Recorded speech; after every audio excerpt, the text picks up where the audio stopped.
What's up, everybody? Welcome back to the show. It is September 21st, 2021, and I've been out for a few weeks. Kyle Klingman has been filling in, had a little baby a few weeks ago.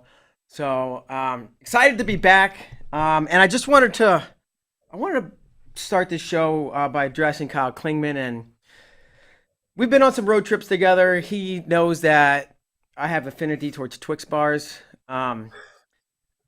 They are my favorite candy bar, and I eat a few too many of them. So I have this baby, and Kyle texts me, "Hey, what's your address?" I'm thinking he's gonna send a onesie. He's gonna send something baby related. He sends this, a giant box of Twix, which I've eaten like half of them. So, and he keeps harassing me with all these like gifts and meme text messages. So I'm bringing these into the office and giving them away to everybody else here because I had a stomachache for a month. But thanks, Kyle. But also screw you, man, because I can hardly help myself. But thank you. Anything to add? I hope you still like Twix. I can't stop eating them. That's the problem. They go great with coffee. Okay. Yeah, I just was hoping that you wouldn't burn out on it and that you still love them. I still love them too much, so I had to. That's good to hear. Had to bring them up here to give them away. Wait, hey, you got to tell us. We've been prepping the show always with you. Just had your second child. I don't even know the name. Dakota Jean Bader. Okay. DJ. Congrats, man. Thank you. I can't. All that Congrats. You didn't even ask me. You could have simply asked. Nah, I could have, but I knew you were in the zone. Okay, fair enough. Let's get on through that. I want to talk about today's guest, not a former, but a fellow Tiger Style member. He wrestles at the University of Missouri. Just won a junior world title. I don't even think a month ago. It wasn't even a month ago. Rocky Elam, welcome to the show, Rocky. How are you today? Hey guys, thanks for having me on. Excited to be here. Yeah, you bet. Joining us from the magical Hearn Center on the campus of University of Missouri out in Columbia, a building that I hold dear to my heart. And congrats on all the success this summer. That had to be an awesome experience, huh? Yeah, thank you. I appreciate that. It was a good summer. I had a couple of training camps I went to South Dakota. It was the junior and cadet world training camp. So we had not only the junior team out there, but the cadet too. And then we had a camp actually here at Mizzou right before we left for World. So I was training all summer, training to win a world title. You did it. And I want to talk more about that and kind of get into maybe watch some of that match later on. But let's kind of take it back to the beginning and just kind of get to your story. You know, I know you come from you got a brother who wrestled. I believe you come from a wrestling background, but how'd you get your introduction to wrestling? Did you start wrestling right away? Did you kind of watch it or watch your brother wrestle and then get involved, or how'd that all kind of take form?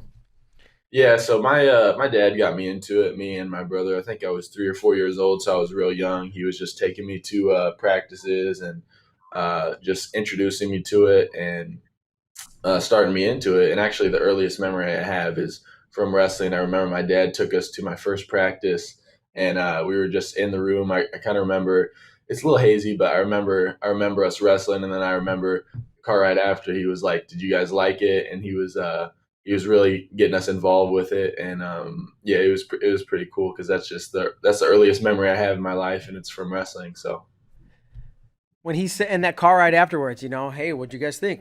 Did you like it?" Like, do you remember your answer? Yeah, I just said, yeah, I liked it. And I mean, we obviously kept going. I was in 3 sports when I was young. I was in baseball, football, and wrestling. And I think my dad wanted to keep us active year round, but also find out what we loved, you know. And for me, that ended up being wrestling. I think I stopped playing baseball in 4th or 5th grade, and then I kind of just started focusing on wrestling in high school. So and then my brother, the same thing. He had 3 sports all the way growing up, and he just wanted us to find our passion and find what we love. How did that come about, finding the passion, right? You do all these sports, presumably kind of like all of them. What was it, when was it that set wrestling apart and you were like, baseball, football, wrestling. I went with this lane right here. Yeah, so I've always liked the aspect of individuality in wrestling where it's you can't rely on a team to either do good or bad for you. And when you lose, it's all on you, and when you win, it's all on you too. Obviously, you have a support system behind you that's definitely needs credit for your wins, but I always like that you put in you what you put into it is what you get out of it. So Yep. Um, were you having success right away? Obviously, we just talked about what you did this summer and NCAA All American. You're clearly good at it. Were you good at 3, 4, 6, 7, 10? yeah, so my dad always took us to like big tournaments like Tulsa Nationals and big national tournaments like that and stuff. I think it was mainly for experience, not to just get, win and stuff like that. He was more focused on developing us as kids. But I always had success even in youth. I remember there was like national rankings that we'd always look at every year, and I was always in the mix, whether it was top one, two, or three. So, and I actually remember guys that I used to wrestle back when I was young, and one of them is actually on our team. His name is Dwayne Villapando. I always used to wrestle him in youth, and he's on our team here at Mizzou now. So that's pretty cool. Did you guys ever? Well, first of all, did you win those? Were they back and forth? Did you lose more? I think I won most of them. I think, but I think they were back and forth. Honestly, I can't remember how many times we wrestled, but I remember it was always at those big tournaments like Tulsa Nationals and Kickoff and stuff like that. And then obviously I always went to my state tournaments and stuff, and I won all my state tournaments until I was in eighth grade, where I was on a switch. I was in overtime in the state finals. I was hanging on to a switch because he was on bottom. It was his period to go on bottom and get an escape, and I think if he got an escape, he won the match because. Or he would go on to win the match because I didn't get my escape in the period before. So I was holding on to a tight waist. He was switching, switching, switching. I kept holding on for dear life, and my arm broke because he was switching me, and I wouldn't let go to his tight waist. So that was in my eighth grade state finals, and that was my final. That was my last state final that I would have had to win every single one in youth. But my arm snapped, and that was that. Was it like I know a switch position, and when you're on top, your arms probably around his waist, right? Like, did it snap here at the elbow, or was it like the between the elbow and the wrist, or up higher, or what?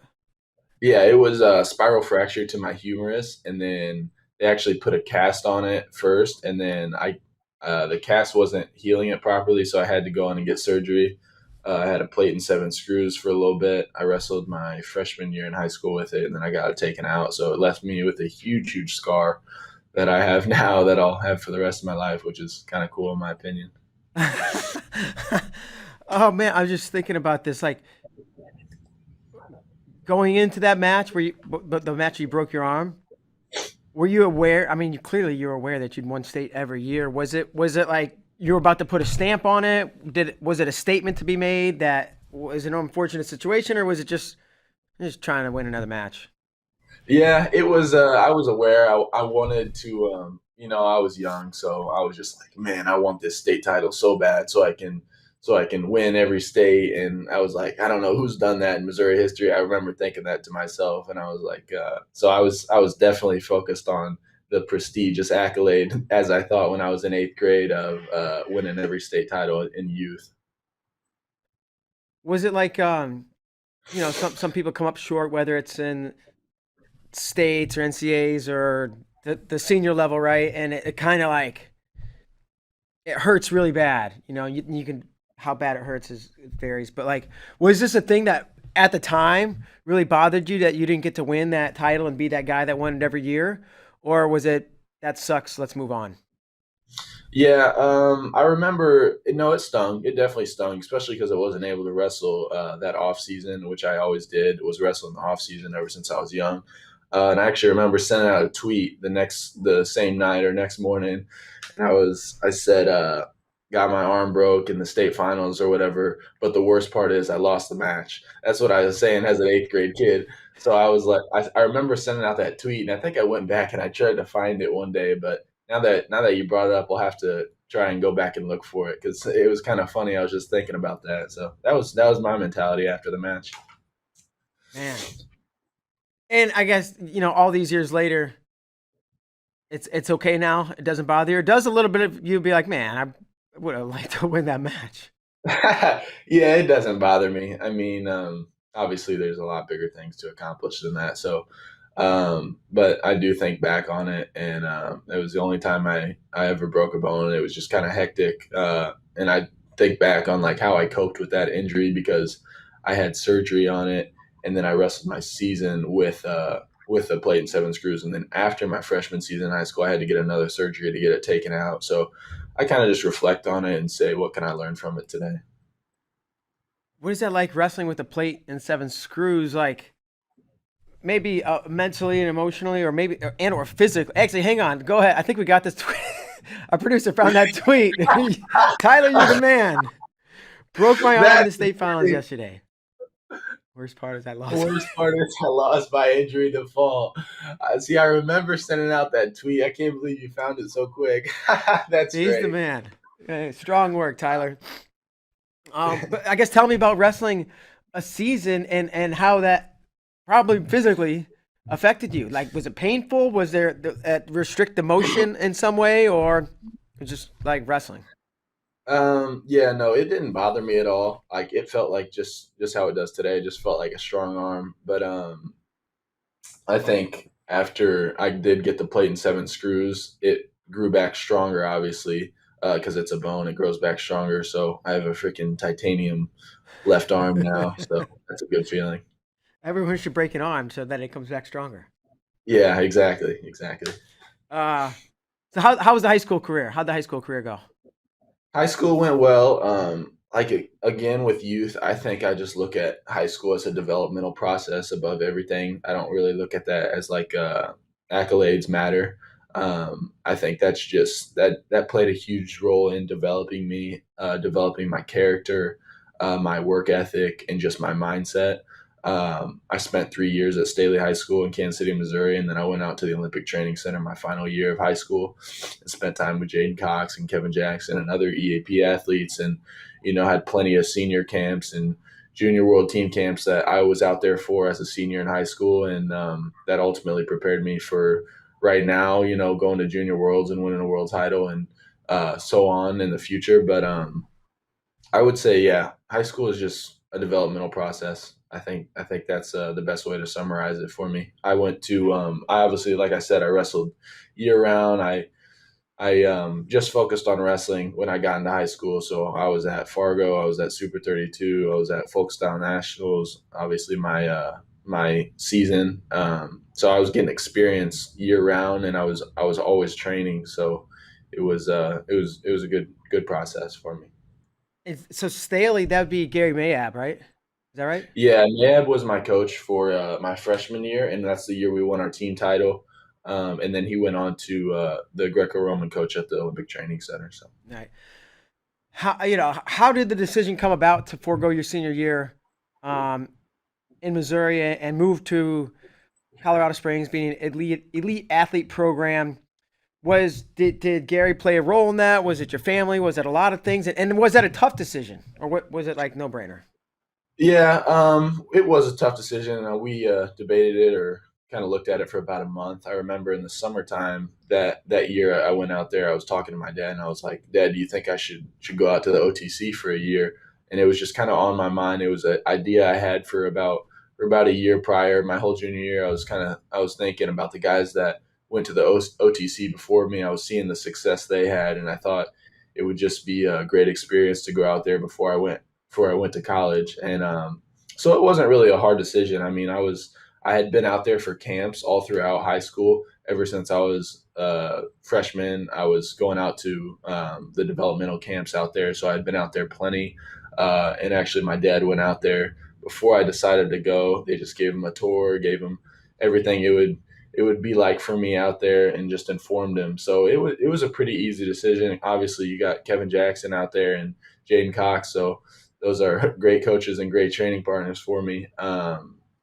And yeah, I remember I was thinking about it a lot of my junior year, and I decided to pull the trigger on it my senior year, and I actually got to come back and wrestle my high school state tournament in February in Missouri. So I got like the required amount of practices in during Thanksgiving and winter break, and then I was able to wrestle at districts and wrestle at state and won my state title my senior year, as well as train at the Olympic Training Center. So it's kind of the best of both worlds for me.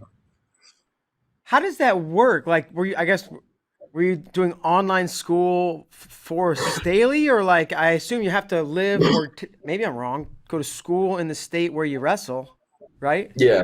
So I had online classes from Staley, and that's part of the reason I was able to go back and wrestle my high school state tournament. Because if I would have done the school out there, I don't think I would have been able to come back. And actually, Josh Saunders was out there. He's from Missouri as well, Mhm. and I think he just decided to spend the full year out there and do his schooling out there. So he didn't do the same thing as I did, where I came back and wrestled my state tournament. But as far as school out there, we had study halls. I think 3 to 4 times a week, and we would just go in for like an hour or two and work on our schoolwork. So we always had time to study, and it was a good setup. I assume you were training like exclusively freestyle out there, and then just pop, Thanksgiving, Christmas break, go back to Staley and wrestle folk style, and then just compete folk style at states. But were you training almost exclusively freestyle? Yeah, pretty much exclusively freestyle out there. I remember we went to Folkstyle Nationals because our tournament in Turkey got canceled. When I was out there in 2019, when I just got out there, we were supposed to go to Turkey and wrestle, but that tournament got canceled. So we went to Folkstyle Nationals, and we worked some Folkstyle skills for the few weeks prior to that. But besides that, it was exclusively freestyle. And I remember we had Matt Finesilver out there, who actually wrestled in the Greco U23 Worlds, and he trained some Greco for about a month or two before he went there. But other than that, it was all freestyle. You mentioned at least a planned trip to Turkey that I guess fell through. But do you remember your first international trip? And I think having international experience is really important. The younger you can do it, probably the better. From the traveling to the food to the uncomfortable situations to the weird foreign feel of the wrestlers. But where was your first international? Where and when was your first international tournament? And what were those experiences like? Yeah, so I went to in February 2020. I went to Austria, and that was my first. That was the Flats Open. That was my first international trip. I wrestled three matches. I won the tournament. Um, but yeah, it's a different environment over there, and obviously the food's different. We stayed in a good hotel, just like we did at Worlds. The arena was just a walk across the street from our hotel. But you really just, I think the biggest thing with international travel is getting acclimated and understanding that not all the food's going to be American, but you still got to eat it, whether you know what it is or not. I mean, you got to find what's nutritious and what's going to help you to compete, and then the feel of the foreigners is very different. I think American style is more, heavy hand fight, snaps, fakes, whereas foreigners is a little lower pace, but underhooks, 2-on-1s, kind of controlling ties. So As you're preparing for this tournament, are KJ or Jaden or Fine Silver or any like coaching you up, or at least like explaining to you the differences of what you just described, how difference may feel, and how to kind of approach that, not as go go go style, but maybe a little bit more, I don't know, tactical rather than yeah, like yeah. physical. Yeah, all the time, those guys are coaching me and mentoring me, whether I'm wrestling with them or just they're looking from a third point of view. But I think the big things that KJ emphasizes on international wrestling is the fact that they do 2-on-1s, underhooks more. They like swim high seas, whereas in America, we don't hit as many of those. And then the fact that when they get on top, they're looking to turn you because they think the Americans are flawed in parterre because we wrestle folk style. So I think those are the three biggest differences that Coach KJ always talks about as points of concentration when we go overseas is just addressing those tie-ups the right way, addressing those three areas the right way, and winning those positions. It's fantastic. Um, was Mizzou a no-brainer for you? Obviously, your older brother was there. Um, did you look around and take some time to think, or was it no way? It's Mizzou or nothing. Yeah, pretty much a no-brainer. I mean, I had a couple other schools looking at me, but it wasn't anything serious. I feel like even other schools knew, like, hey, Rock's gonna probably go to Mizzou. I mean, Zach was already here. I'm just a hop, skip, and a jump from Kansas City, where I grew up, where my family lives, and this is just the best environment for me. I know it's a culture program, like we were talking about earlier, but Yeah. I've been coming to Columbia ever since I was young to watch the wrestlers, to train here. And I've just known Coach Smith ever since I was young. So it was pretty much a no brainer for me. Yeah. You talked about, grade school and even high school is like this developmental level, and, losing in eighth grade, it sucked, but no big deal. It's just, we're just getting better at that point. And you have big dreams, right? When did these dreams start? When you were 3 and 4 years old, were you saying, I want to be a world champ, an Olympic champ? Or when you were 3 and 4 years old, were you saying, I want to be a middle school state champ? And then at some point later, you wanted to be a high school, and then you wanted to be an All-American? Or was it kind of all big from the very beginning? Yeah, it was pretty big from the very beginning. I mean, I knew I had a great passion in sports, and my dad always pushed me to have big goals. So I think I actually remember telling my dad and having this mindset when I was young. I remember saying, I want to win all my youth state titles. I want to win all my high school state titles. I want to win 4 NCAA titles, and I want to win an Olympic gold medal.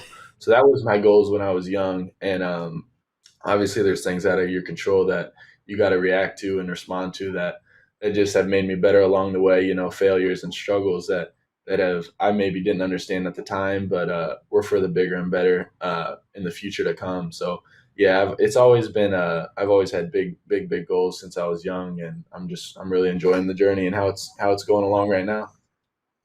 As you were that young wrestler coming up and coming through, and you had these big dreams and visions, were there I don't know, idol's not the right word, but guys you looked up to at the NCAA level when you were coming through youth and high school, at the guys you looked at the NCAA level and or senior level, and you're like, I really like this guy or girl or their style, or somebody you just kind of wanted to emulate, like that's the path I want to go down, like this person? Yeah, so I really, really liked Kyle Dake when I was young. I remember I liked him a lot, and I always watched him, especially because he was in NCAA wrestling. And at the time, I looked up to him. He was winning 4 national titles. Also, I looked up to Jaden, which was pretty cool because not only was Jaden at Mizzou, he got to come in our room and teach us during camps and stuff like that. And then later on down the road, I was his partner at the Olympic Training Center. I always looked up to Jordan Burroughs because he was an Olympic gold medalist, and he was just an animal. So I think those were the three guys I really looked up to when I was young, and it's pretty cool because I've gotten to train in a room with all three of them at the Olympic Training Center. Was that a part of a deciding factor? Because I guess strictly mostly Jaden I'm talking about, because he was living in Colorado. But it was like, man, if I go to Colorado, not only do I get KJ, I get Jaden freaking Cox, who's been one of the guys I looked up to. And then what was it Yeah. like actually being there training with him?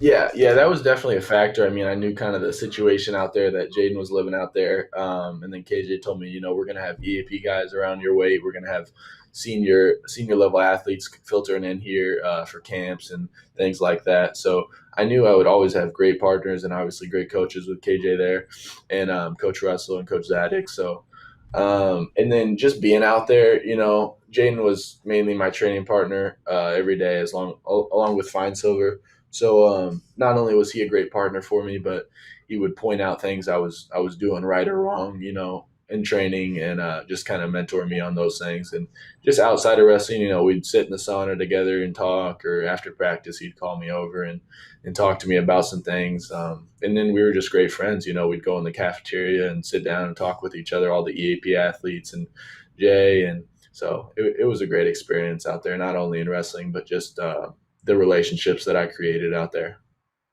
Have you ever wrestled or even seen anyone who sweats as much as Jaden?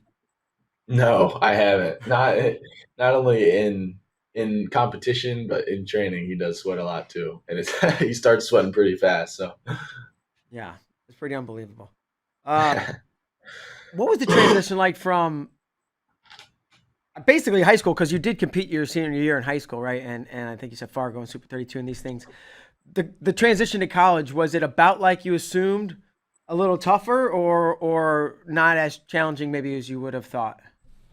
Um, Not as challenging, mainly because I was at the training center living on my own, away from home, in a dorm room, just focusing on my training out there. So it definitely wasn't as tough as I thought, and I came prepared into it. And it was weird going into the COVID year, but again with that, I was prepared because I was doing online school even before COVID hit out at the Olympic Training Center. So I think it pretty much fully prepared me, and it's been a real smooth transition. I'm in an environment where I have a lot of friends. We got great teammates here. I enjoy going. I enjoy the studies I'm in, and obviously I enjoy wrestling here. So NCAA All-American and folk style, junior world champ and freestyle. Do you have a preference between freestyle and folk style?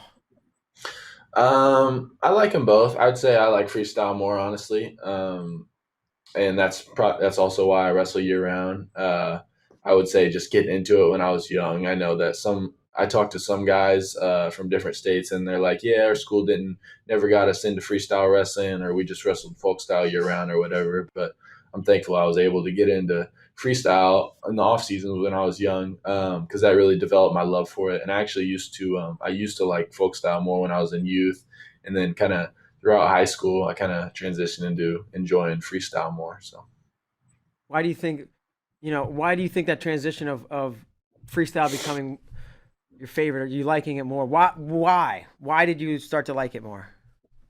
yeah, I think just probably the scoring system, and I just think there's more ways to score. Sometimes you see the same match with folk style got two guys in folk style, and it's a 3-2 or 5-4 or whatever match, and then those guys go wrestle freestyle and it's 12-10 or something like that. I just think there's more ways to score. It's interesting, and it's an international style, so I'm able to learn from Russians, Iranians, anybody in the world from freestyle. So you like to wrestle it more. Do you also like to watch it more?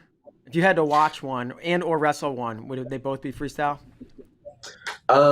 Yeah, I would say freestyle, but I mean, I enjoy watching NCAA wrestling and obviously doing it as well.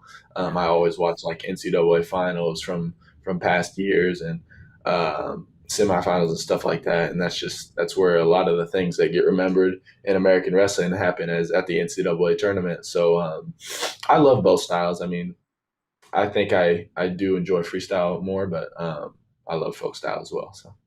Did you go to the NCAA championships growing up, like before you were in college to watch? Yeah, I think we went every year it was in St. Louis we went because that was just a 4 hour drive from us, Hmm. and that was in Missouri, in the state of Missouri, obviously. So every year it was in St. Louis we went, and I think we even went a couple times to when it was out of state. But yeah, I went to it pretty much every other year, I'd say, in when I was growing up. Yeah. Electric. You mentioned the semis and the finals. Like, yeah, electric, and some of the biggest moments that stick out in my head are from that round, whether it's an upset or the crowd roaring. Like, there's not much like that tournament, and I agree, it's pretty awesome. I do want to get Yeah, into Junior Worlds, and actually want to pull up your final match, and we'll sit here and we're gonna, the first 2 3 minutes there wasn't a whole lot going on, but we're gonna pull it up. A little bit left in the first, and then watch the end of that in the second, if you're cool. And then I just kind of like want to hear your thoughts and what you're thinking or what you remember. That work? perfect. All right. So here Yep. we got it, 0-0. I don't know. Oh no, you just got a shot clock point. So Yeah, there's yeah, been no scoring other than that. yeah. Yeah, Had you ever? Go he ahead. didn't take too many shots on me throughout the match. I feel like I was controlling ties and controlling the pace throughout the match. So I kind of kept that going until the last minute, which paid off for me. Yeah. Here Here I we get in go. on a shot. Actually, I was on this shot and I kind of forgot the time. I thought I had less time than I did, so that's why I ran them out quick. Other than that, I probably would have tried to get two, but 1 point's good too. See, I think I had 8 seconds there. I thought I had short time, like 1 or 2 seconds, so I just drove them out quick. And it seemed like some smart play from where I was sitting, Hmm. even if you only had 8 or 10 seconds. So Yeah. had you ever wrestled an Iranian before? I never wrestled Iranian. I never wrestled a Russian going into this event. But that was the first time I wrestled those guys, and I scouted them before. I scouted the Russian months before I wrestled them, and then I watched this Iranian at the tournament. So What let's just like before you wrestle the Russian, like what are you thinking? You scouted him, but we all know Russia's the best, and we're on their heels right now. But what are the nerves like? And compare that to going out and wrestling a top NCAA dog. yeah, so I came out prepared. I mean, I knew I was just ready for a war, and I knew he wasn't ready for that. I had watched him, and all his matches were 2-1, 3-2. I knew he didn't. When in the matches I watched him, he really didn't take any shots. He basically relied on you to shoot a bad shot, and then he would score counter offense. So I knew going into it, okay, one, I can't take a bad shot, or else he'll have a chance to capitalize off of it. Two, he doesn't want to continue hand fighting. So a good time for me to take shots would be in the second period when he's tired, when I've started to open him up. And that's actually the game plan I executed. It was I think I scored twice in the second period on the Russian. So he really didn't have too much on me in that match. So And how about this? You attack here. I think he may come out ahead, but yeah, I stopped moving here. Right here, I stopped moving, and it cost me because he broke my grip that I had on his crotch, and he got around behind. And this is what I was saying with the foreign wrestlers, that they get on top and they think they just want to turn you and get you out of there because they think Americans don't know how to wrestle parterre. And you defend that position, it changes the match, changes their mentality too, for sure. you initiate. You're in deep. He scores to tie up and take the lead. What does that do to you mentally, or nothing? And nothing changes, and is it just press on? Yeah, it didn't really phase me too much. I knew I still had to get one score to win the match. Didn't really change anything besides he took the lead on criteria. I knew I still wanted to get one takedown, and I knew that he was getting fatigued. I knew I was initiating a lot of the ties. As you can see, I'm pretty much the one that's starting the collar ties, starting the thumb blocks, whatever it may be, and I'm snapping them off. I knew that was making him fatigue, so I was just in my head. I was thinking one good shot, will win me the match. Is there a sense of like, hey, don't rush it, like keep wearing them down, and let's wait to the last 60, 30, 20 seconds, or is it whenever it's there, take it?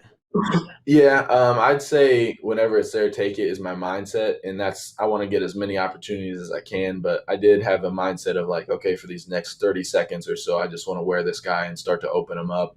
And I remember my corner was yelling, KJ and my dad were yelling, get a shot, get a shot, get a shot. They wanted me to have more than one opportunity, so it is good to get more one opportunity because it's not always going to be like you get on a shot, you score. But I just wanted to hand fight him hard. I didn't want to stop moving or allow him to have time to recover. And then I ended up getting to a shot here. And this was about a 30, 40-second finish. So Yeah, this was a grind. I remember we were watching it, sitting in our office, and going, and then I'm like, he's got it. And I'm like, no, he doesn't. And then, oh yeah, he does. I thought they were gonna stalemate this out. I really, sorry to say this, I didn't think you were gonna score. I was impressed, That's super impressed. At this point, I thought maybe, yeah, but keep going back yeah, and and I forth. come through and get it here. Yeah. And the great thing about this was I got this takedown, and all the guys I heard them chanting USA, USA, US. It was a great feeling. Great feeling. I mean, yeah. You think they were gonna put you back up, or you I did thought not? I thought for sure they would put me back up with 8 seconds, and they didn't do it. What do you remember about this moment? Oh man, I've replayed it in my head a lot. I remember standing up and thinking, just world champion is my only thought, and it's almost you can't even take it in at that time. It's you got to give it time to soak in. And then I remember I was just resting, and I was like, looked over to my corner, ran over there, gave my dad a big kiss, told KJ to come over here, gave him a big hug, and it was great. It was great celebrating with the guys that got me there. It was great. Like, are you a guy that does visualization? Is this something that you played in your head before the match and or the victory and celebration, or just whatever comes after?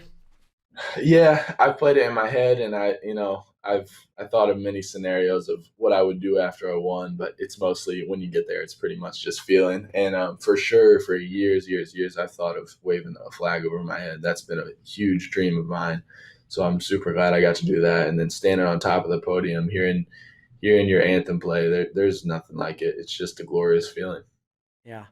Uh, and this had to be like extra special, whatever you want to call it. Like, and I guess was it helpful and more of like, I don't know, not a spiritual, just how you feel like comfortable way. Like, it's not just me, it's like me and a couple of my teammates and a couple of my, like Mizzou, right? Teammates and coaches. Did that like help? Did that help in any way? Yeah, I mean, it was awesome just going through the whole training process and competition process with three guys on the team. That's part of the reason we had a camp out here. But those guys were in the stands watching me. If they weren't in my corner, obviously you can only have two in the corner. So the next best thing is they're in the stands cheering me on. And after every match, they're back there, telling me good job, telling me what I need to do better, all those kind of things. So it's huge having a great support system like that out there. And then just celebrating I think we got third as a team out there. So we were all on the stage, holding the flag with our belts and with our trophy. So that was a special feeling too. And then, at the end, we all get together as a team and you realize like, man, we set aside all these differences as universities and as colleges in America. And we just come together as one in the USA, that's a super cool feeling. Yeah, I think there's big things for Team USA heading into the future.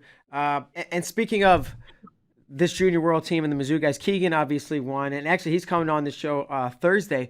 But tell me about, and I'll probably ask him about this, but the whole deal with Kendrick Maple, and now Kendrick's got to come back out, dust off the shoes, and give it a go. Yeah, that was their deal. So you have to ask him about it. But I do know that he'll be wrestling in the Senior Open next year. And like I said, this guy could train. This guy could train for a couple weeks, and I think he'd win it. But he doesn't even lift weights, and he's the strongest guy in the room at 150, 155 pounds. But no, he's a beast. He's an animal. He's an athletic guy, and he's got a lot of good technique. So I hope the best for him, and I think he'll do well at this competition. Yeah, super stoked to see him get back at it. He retired, I guess. To me, it seemed like the best version of Kendrick that maybe we'd seen. So we're gonna be really fun to watch him throw down again next year. And we're gonna bring Kyle into the fold here because Kyle's been sitting patiently taking notes, I think. And we got a little segment called "Sweat It Out," and Kyle's gonna ask some questions. I think try to get you to sweat here, Rocky. So get ready. Sweet. We'll try to get you to sweat. We'll kind of ease back into it. Mark's back in the chair, so we'll see what you can do here.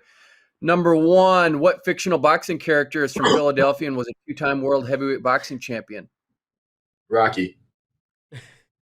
Well, I like his last name too, if you Balboa. could. All right, you got it.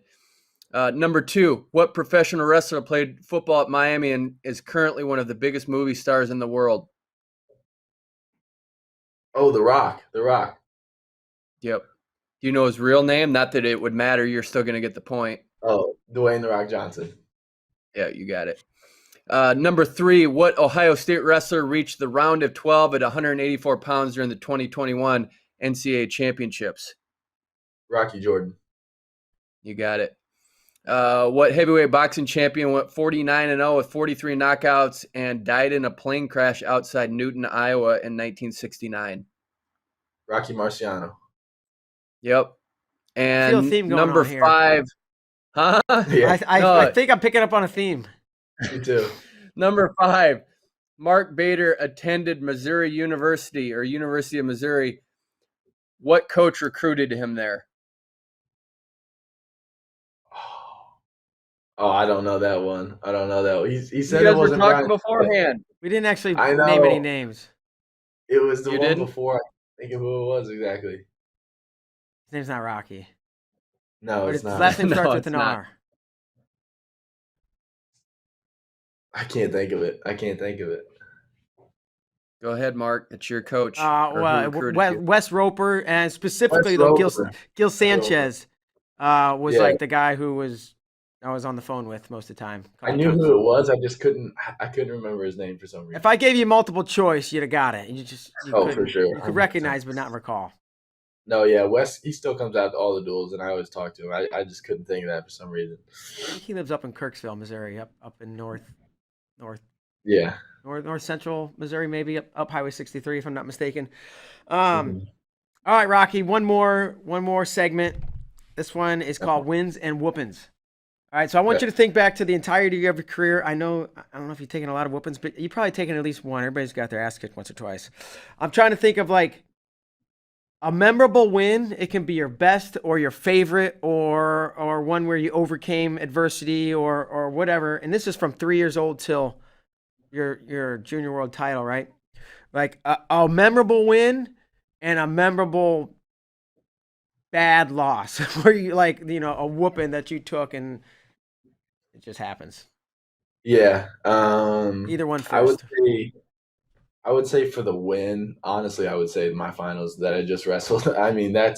that. Like I said, I've been visualizing that since I was for years since I was young, just wrestling on the world stage, and getting that win was real special, especially in the fashion where I did it, where I got it with 15 seconds left. A lot of people will talk about the American style and how they go, and just getting that final takedown and snatching that gold medal from the Iranian was special to me.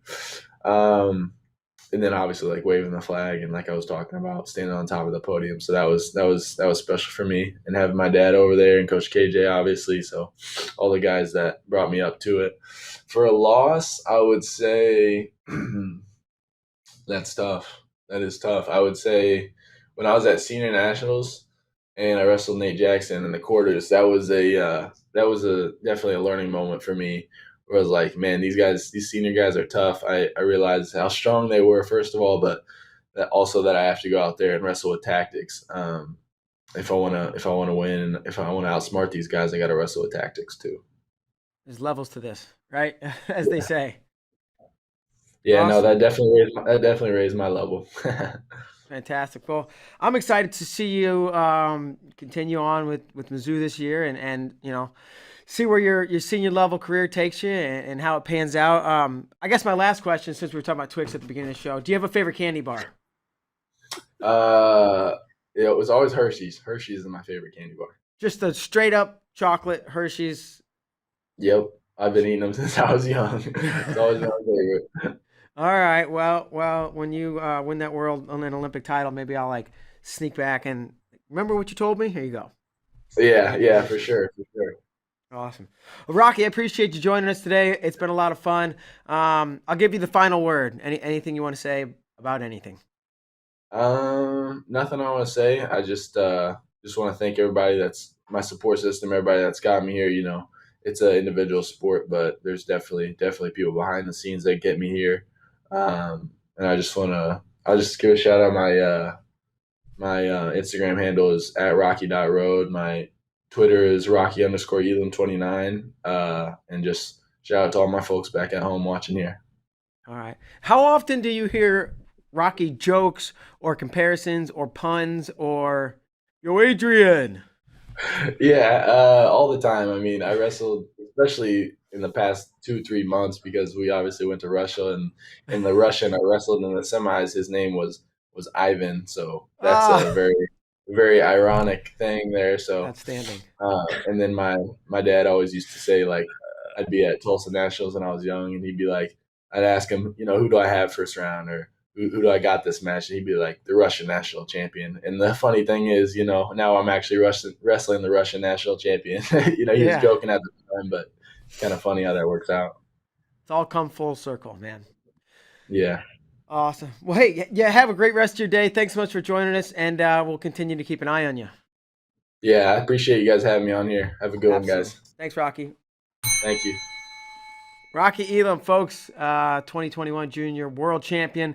Continuing to keep an eye on him and probably big things to come in the future. Kyle, what'd you think? First show back, did it go okay? Oh man, you have a great energy. I think part of it is the Twix. I'll give myself some credit. I think you're hopped up on some sugar. I didn't but eat any this morning, you're but I had about 4, maybe Oh, 6 or 8 last night. That's why I was like, I got to Okay. bring him in and like unload him to anybody at the company that wants him because rough. It's just great to see you, is what I'll say. I mean, you know you're a pro here, but it's just great to see your face and be around you again, even if it's virtual. It's always fun to see you too. And I don't know who, maybe FRL they left his bell, but maybe we'll make it a staple and maybe we'll keep it.